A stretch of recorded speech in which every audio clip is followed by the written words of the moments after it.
I gave up everything to build the perfect life with my wife. She stayed home with our kids while I worked 12-hour days. Until I found out her girls' nights were cover for something else. And when I confronted her, she didn't even deny it. Then she said we should stay married anyway if I just agreed to. When I met Emily, I wasn't even looking for love. I was 27, fresh out of college with a business degree, and completely focused on building my construction company here in Denver. Dating was the last thing on my mind. But Emily? She was impossible to ignore. It was a random Tuesday afternoon. I'd stopped by a small coffee shop near one of my job sites. I had deadlines, client meetings, and a crew waiting, so I wasn't planning on lingering. But Emily was there, ahead of me in line, chatting with the barista like they were old friends. She was magnetic. Everyone seemed to be captivated by her, even though she was just talking about some concert. When it was her turn to order, she asked for this ridiculously complicated drink with a million substitutions, yet still managed to be completely charming. Normally, that would annoy me. I'm a plain black coffee guy. But with her, it was different. She had an energy that made you feel like anything could be exciting if you just looked at it her way. I didn't realize I was staring until she turned, caught my eye, and smiled.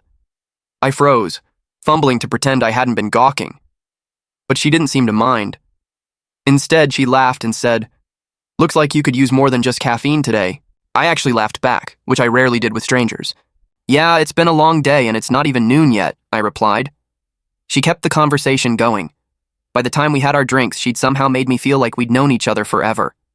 She effortlessly held a conversation, even with a total stranger. Before I left, she slipped me her number on a napkin.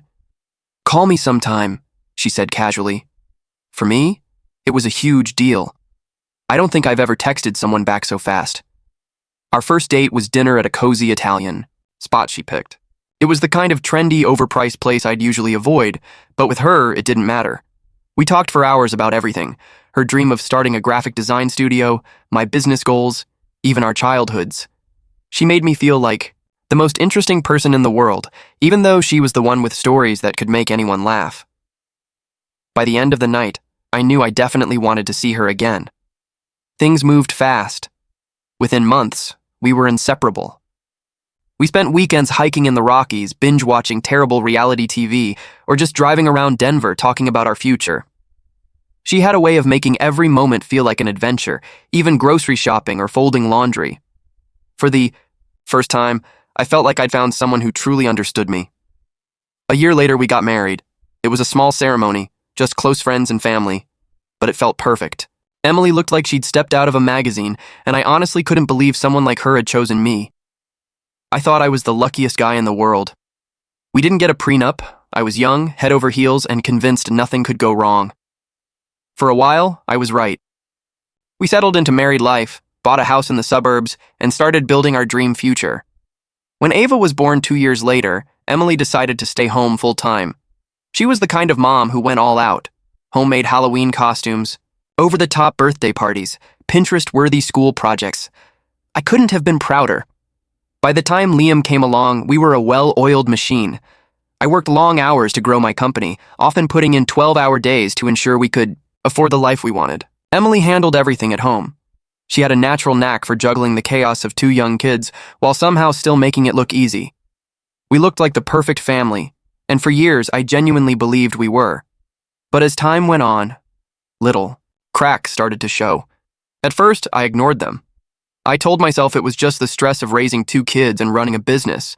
Everyone has ups and downs, right? Emily started spending more time on her phone, but I didn't think much of it. She'd laugh at texts and say, "Oh, it's just Sarah," when I asked what was so funny. But then there were small changes I couldn't explain away, like how she'd get defensive when I asked about her plans, or how she started commenting on how boring our life had become or how we didn't have as much fun. I brushed it off, thinking it was a phase. After all, we still had 2 amazing kids, a beautiful home, and the kind of partnership most people dream of. I thought those little cracks were just that, small, insignificant things that would fade. Looking back, I can see clearly now that those were the first real signs of something much bigger. I just didn't want to see it. I wanted to believe we were untouchable, that nothing could shake our foundation. I really should have known something was off. Emily's girls' nights out became more frequent. She'd come home late, sometimes after midnight, and head straight to the shower like she couldn't wait to wash the night off. I wanted to trust her, She was my wife, but the inconsistencies piled up. One time, she mentioned going to a bar downtown with Sarah and Amanda. Later, I casually brought it up to Sarah's husband, Greg, at a school event. He gave me a weird look and said, "Emily went to the bar? Sarah was home with the kids that night." I brushed it off, convincing myself it was a miscommunication. Maybe Sarah left early, or Greg just didn't know. But deep down, it planted the first undeniable seed of doubt. Emily also started acting differently at home. She'd go out of her way to be overly nice after her nights out, making my favorite dinner or giving me compliments she hadn't said in years. At first, I appreciated it, thinking she was putting in more effort. But then, I realized it wasn't about us. It was about guilt. Her phone became another glaring red flag. Emily had always been an open book with her phone, leaving it around or handing it to me for the kids. But suddenly, she kept it glued to her side, even taking it into the bathroom when she showered. She turned off lock screen notifications, something she'd never done. I jokingly asked, "What, you got state secrets on there?" She just laughed it off, but her face was anything but amused. One night after another girls' night, I noticed her phone buzzing on the kitchen counter while she was in the shower. Normally, I wouldn't have thought twice, but this time something just told me to look. It wasn't just a gut feeling, it was a heavy, nagging suspicion. I glanced at the screen, and there it was. A text from someone named Mark. "Can't wait to see you tomorrow. Tonight was incredible." My heart pounded. I stared at the screen, my brain scrambling. Part of me desperately wanted to believe it was a joke, but deep down, I knew better. I picked up her phone, unlocked it, and scrolled through the message thread. What I found made my stomach churn. The messages were explicit, the kind of stuff you can't unsee. They'd been meeting for months, sneaking around. There were even pictures, selfies of them cozy together in places I recognized. One was taken in a restaurant we'd been to for our anniversary just a year ago. Another was at a park where we used to take the kids. It wasn't just the betrayal of her being with someone else. It was the fact that she'd brought this guy into parts of our life that were supposed to be ours. For a moment, I just stood there, my mind reeling. I felt sick, angry, and utterly humiliated all at once. How long had she been lying to me? How could she smile at me, kiss me, and act like everything was fine while sneaking around with this guy? When Emily came out of the shower, wrapped in a towel and humming, I was still standing in the kitchen. She froze when she saw me holding her phone. "Max," she said, her voice faltering. I didn't give her a chance to play dumb. "You want to explain this?" I asked, holding up the phone. Her face went instantly pale. For a second, I thought she might deny it, but instead she just stood there, speechless. "Nothing to say?" I pressed. My voice was calm, but inside I was absolutely seething. Finally, she stammered, "Max, I'm sorry. I didn't mean for you to find out like this." Like this? That's what she was worried about? Not the cheating, but how I found out. I shook my head in disbelief. "How long has this been going on?" She hesitated, then mumbled, "A few months." I could tell she was lying. The messages went back much further. "Why?" I asked. "Why would you do this?" Her excuses poured out. "I don't know. Things between us haven't been the same. You're always working, and I felt lonely. Mark makes me feel alive again." Alive? That word cut deeper than anything else. "Then why didn't you tell me?" I snapped. "If you were unhappy, why didn't you say something instead of sneaking around like a coward?" Her response completely floored me. "I didn't want to hurt you, Max. I love you. I love our family. I just needed something more." Needed something more? Like I wasn't enough? Like the life we'd built wasn't enough? I wanted to yell, to throw something, to storm out and never look back. But I couldn't. The kids were upstairs, completely unaware. I couldn't let them see their dad lose it. Instead, I took a deep breath and said, "So what now, Emily? You think we just go back to normal after this?" She looked at me with tears in her eyes. "No, but we can make this work. We don't have to throw everything away," I laughed bitterly. "Make it work? How? You think I can just forget what you've done?" She hesitated, then said something I'll never forget. "We could try an open marriage?" I stared at her, completely stunned. She wasn't apologizing or begging forgiveness. She was proposing a way for her to keep seeing this guy while staying married to me. You've got to be kidding, I said, voice dripping with disbelief.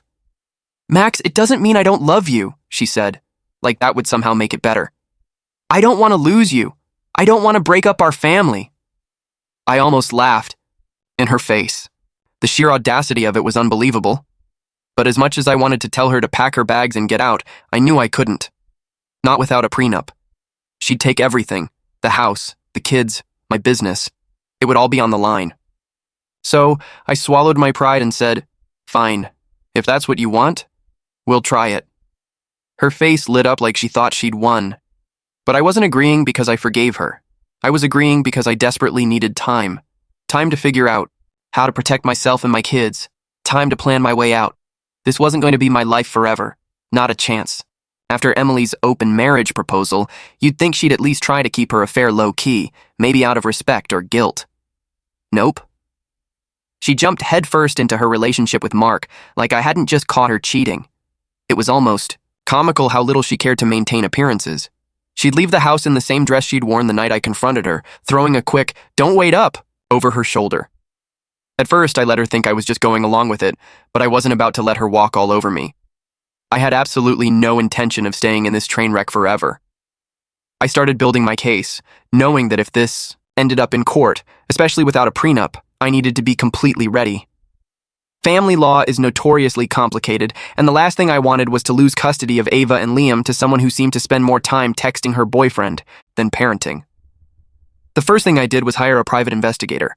I know it sounds extreme, but I needed solid evidence, something concrete to show how much time she spent neglecting her responsibilities as a wife and mother. I told the PI to focus on her outings with Mark, and let me tell you, the guy was thorough. Within a week, he handed me photos of Emily and Mark out at restaurants, sneaking kisses in parking lots, and even checking into a hotel together. While the PI did his thing, I doubled down on being present for the kids. Not because I wanted to use them as leverage, but because I genuinely loved being their dad, and they deserved a stable parent. I started volunteering to coach Liam's soccer team and made sure I never missed one of Ava's ballet recitals.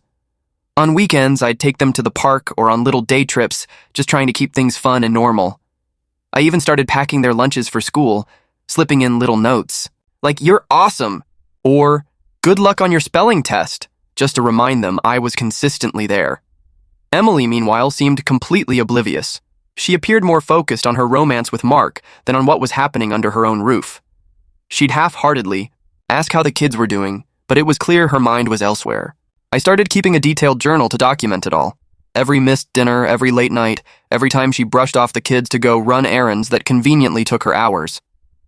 While all this was going on, something unexpected happened. Chloe, Emily's best friend, reached out to me. At first, it was just to check in. She said she'd heard about the open marriage situation and wanted to see how I was holding up.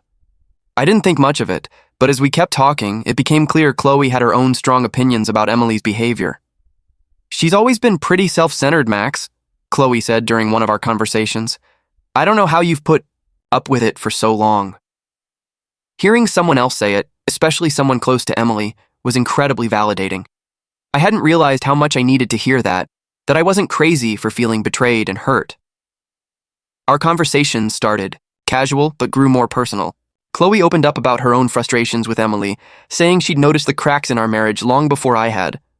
She told me Emily had a way of taking people for granted and that she thought I deserved better.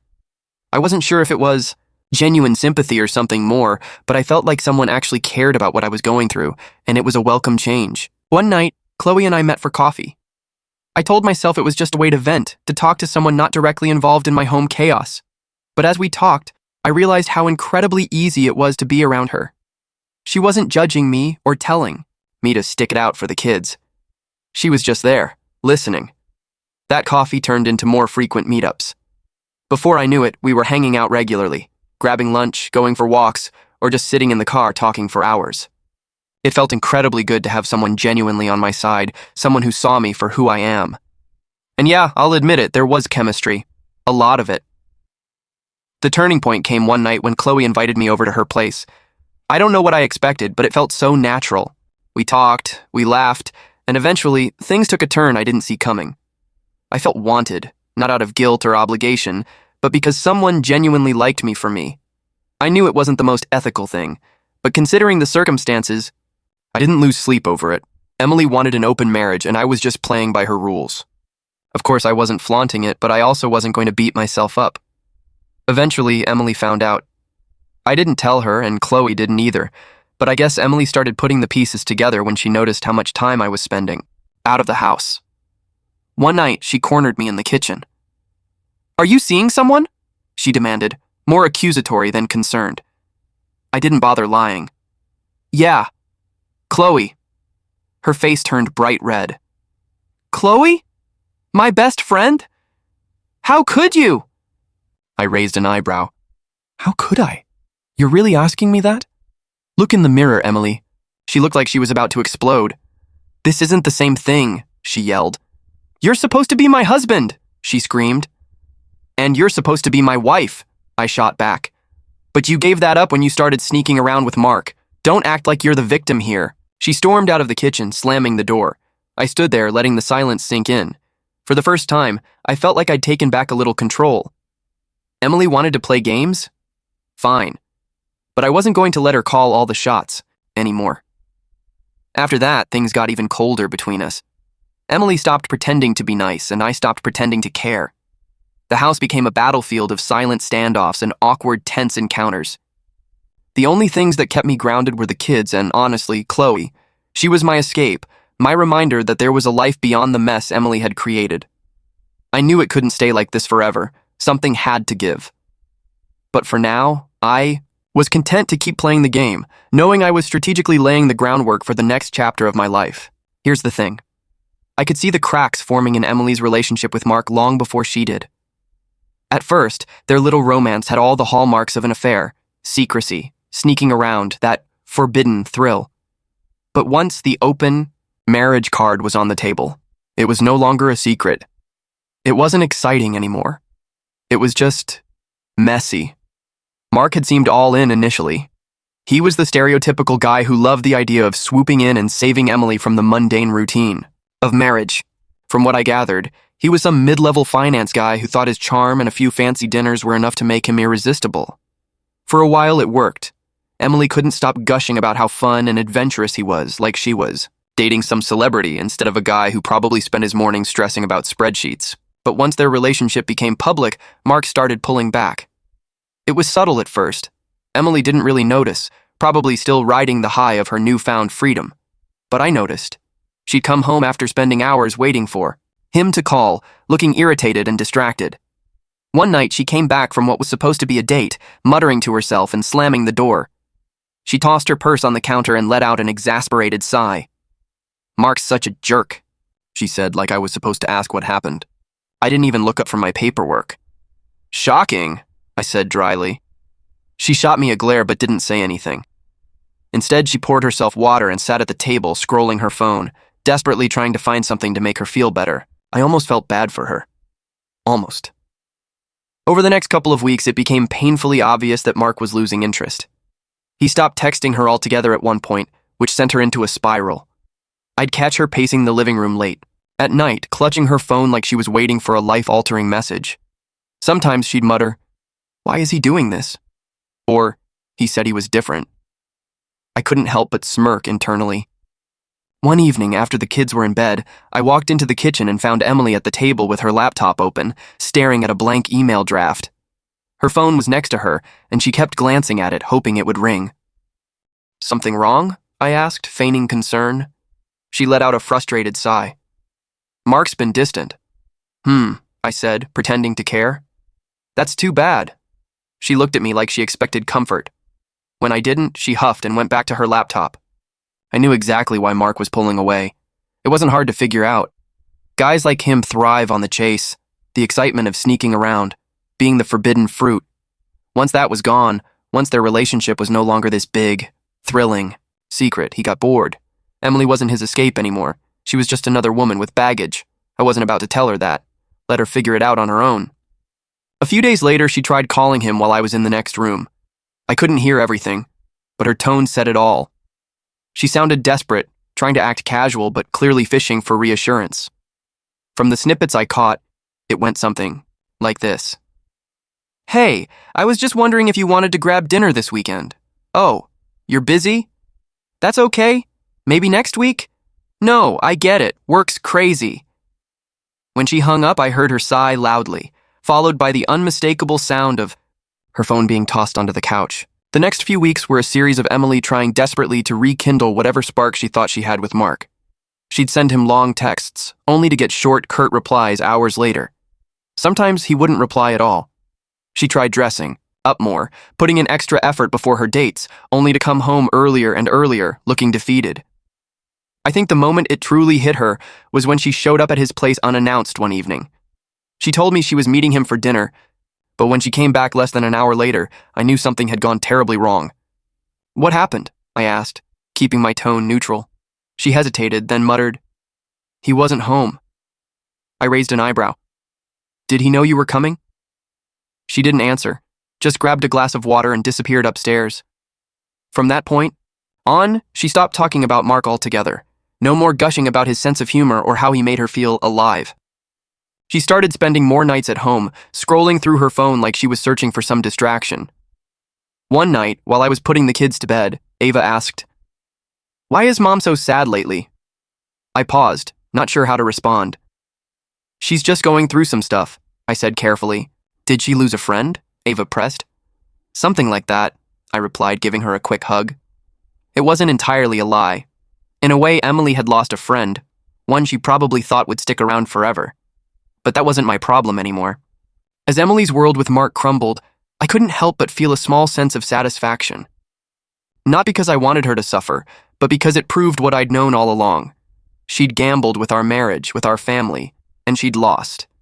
Now she was left picking up the pieces, while I kept moving forward, one step closer to the life I deserved. When I finally decided to file for divorce, it wasn't impulsive. I'd spent months preparing, documenting everything, making sure I had all my ducks in a row.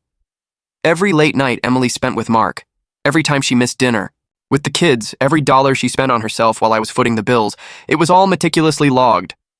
I knew that without a prenup I was walking into a minefield, but I wasn't about to let her walk away unscathed or, worse, take the kids. The day the papers were served, I felt a mix of relief and dread. I knew exactly what was coming. The tears, the arguments, the inevitable guilt-tripping. Sure enough, Emily called me less than an hour after the server dropped off the envelope. Her voice was shaky, a mix of anger and desperation. "What the hell, Max?" she said, not even bothering with a hello. "You're filing for divorce. Just like that?"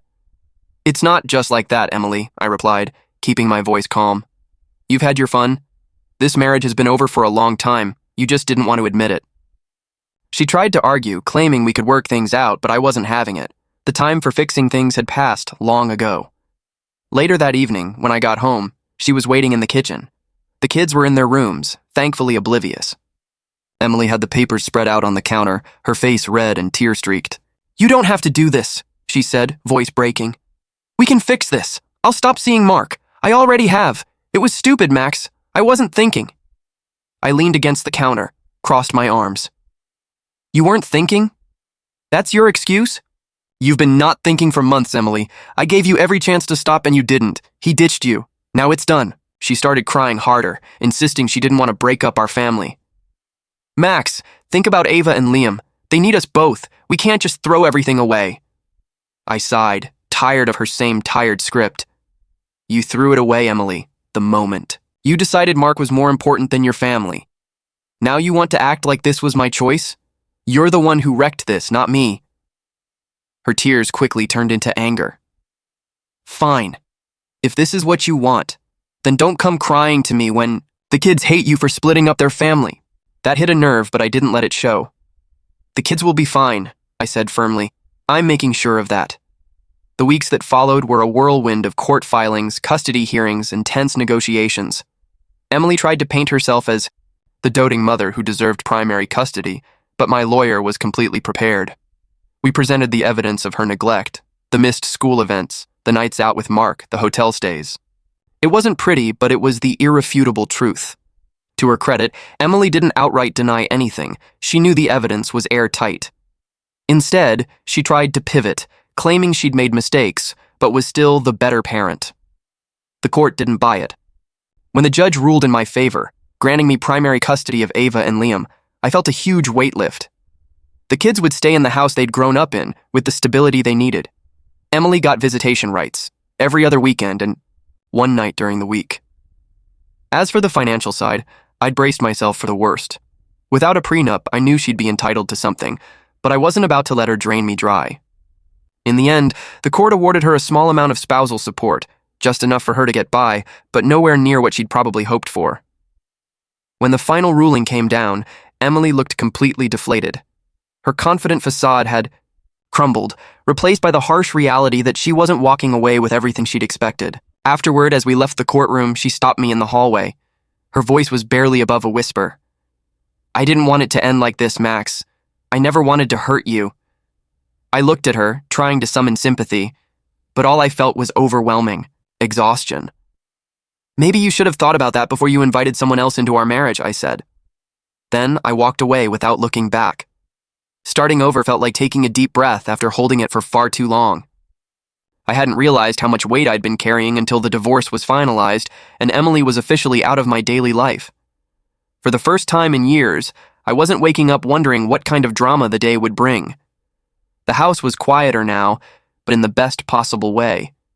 No more tension, no more silent treatment, no more passive-aggressive comments. Ava and Liam adjusted faster than I thought they would.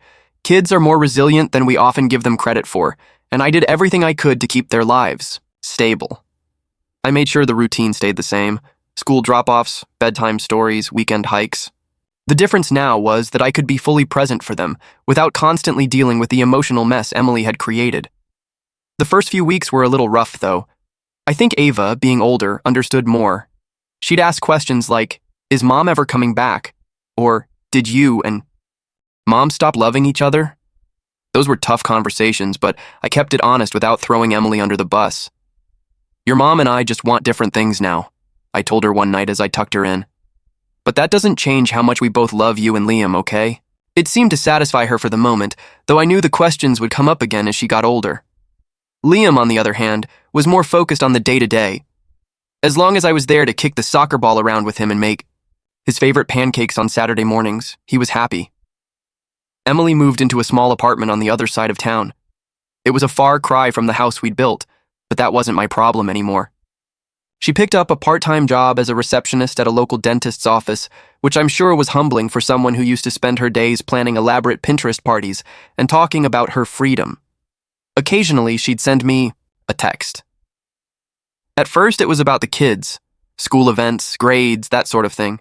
But every now and then, she'd hint about wanting to start over or fix things. I kept my responses short and strictly to the point. I wasn't about to reopen that door. Chloe, on the other hand, became a much bigger, incredibly positive part of my life. She was great with Ava and Liam, too. She didn't try to replace their mom, but she made a genuine effort to be a positive presence in their lives. Ava loved having someone to talk to about art and music, and Liam thought it was cool that Chloe knew how to fix a flat tire on his bike. It was just nice to see them happy again, surrounded by people who truly cared. One day, Chloe and I took the kids on a day trip to a nearby state park. We hiked, had a picnic, and let the kids splash around in the creek. On the drive home, Ava leaned over and whispered, "I like Chloe. She's nice." That one simple comment made everything I'd gone through feel worth it. Meanwhile, Emily's life didn't seem to be going as smoothly. I'd hear things through mutual friends or the occasional offhand comment from Ava. She was struggling to keep up with her bills, trying to balance work with her visitation schedule, and unsurprisingly, Mark was long gone. One evening, while picking up the kids from her apartment, I got a brief glimpse of just how much her life had changed. The place was small, just 2 bedrooms, and cluttered with furniture that looked like it came from a clearance sale. She tried to play it off, saying things like, "It's cozy." But the forced smile on her face told a different story. Ava and Liam didn't seem particularly excited about their visits with her, which, honestly, I couldn't blame them for. Emily seemed more focused on her phone than on spending quality time with them. Ava mentioned once that her mom had been texting someone a lot during their dinner together. I didn't press for details, but it wasn't hard to guess that Emily was trying to fill the void Mark had left. As for me, I threw myself into rebuilding my life. My business was thriving now that I wasn't distracted by constant drama, and I finally had time to focus on the things that truly mattered. Every now and then, I'd catch myself wondering how things might have turned out if Emily hadn't cheated, if she hadn't suggested an open marriage, if she'd just been honest. But those thoughts didn't linger for long. I knew I was better off. Now, even if the road to get here had been incredibly messy. One afternoon, while organizing the garage, I came across an old photo album Emily and I had put together years ago. It was full of pictures from our early days, road trips, holidays, the kids' first birthdays. I closed the album and put it back on the shelf. That chapter of my life was definitely over, and I had no intention of reopening it. Emily wanted freedom. She wanted the excitement of something new, something different. What she got instead were the consequences, delivered through an open door that I gladly walked through. Now I had my freedom, my kids, and a future I was actually genuinely excited about. As for Emily, well, she's left dealing with the results of her choices, and, to be honest, I don't feel the slightest bit sorry for her.